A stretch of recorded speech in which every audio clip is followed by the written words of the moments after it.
President Donald Trump is defending himself against one of the biggest deep state operators, James Comey. The former FBI director has turned out to be a villain, a real turncoat who thought he had outsmarted the president with a bogus memo implying Trump asked him to squash an investigation into General Michael Flynn. Democrats are resting their hopes on Comey's lies, but now, a nasty surprise has destroyed Comey and his memo for good. To understand the case the Democrats are trying to build against President Trump, you have to go back to former FBI Director James Comey. Everything the Democrats are resting their sick impeachment dreams on is tied to Comey and his now infamous memo. Comey, as a deep state operator, wasn't willing to go quietly into the night after he was fired. Instead, we just learned Comey called up his good friend Benjamin Witz, editor and writer for Laufer blog, and had him leak the bogus memo to the New York Times. Think about this,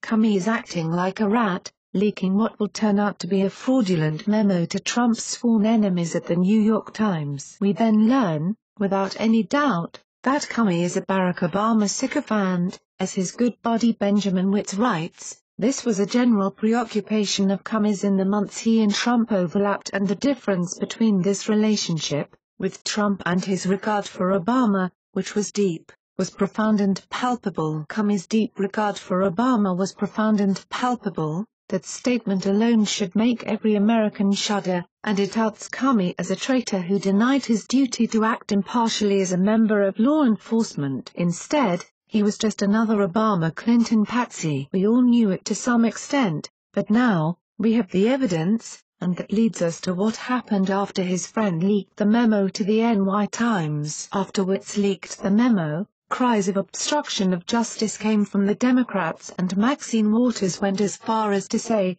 "Now you'll see the ties between Trump and the Kremlin, and yes, he'll be impeached."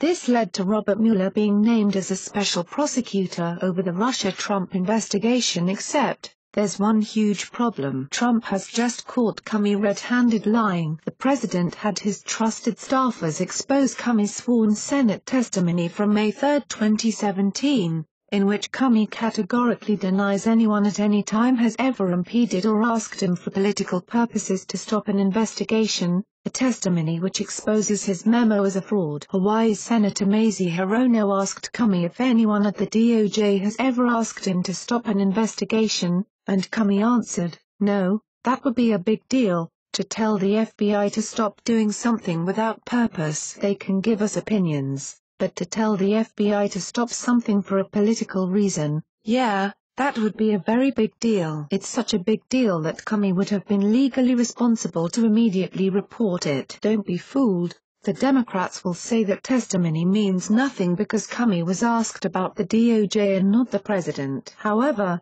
what matters is not who Comey is talking about, although it can be said he was speaking broadly at that point about any interference. What's important is what his obligations would be if he was asked to stop an investigation by any government official. Under the law, Comey is required to immediately inform the Department of Justice of any attempt to obstruct justice by any person, even the President of the United States. Failure to do so would result in criminal charges against Comey. 18 U.S.C. 4 and 28 U.S.C. 1361. He would also, upon sufficient proof, lose his license to practice law, reports Fox News' Greg Jarrett, who worked as a prominent defense attorney. Share this on Facebook and Twitter and let us know what else you think. And don't forget to help support us by subscribing and clicking on the PayPal button in the top right of your screen now, or by clicking on the PayPal link down below. Let the world know your thoughts on this. Mad World News helped contribute to this report. Thanks for watching and goodbye from all of us here.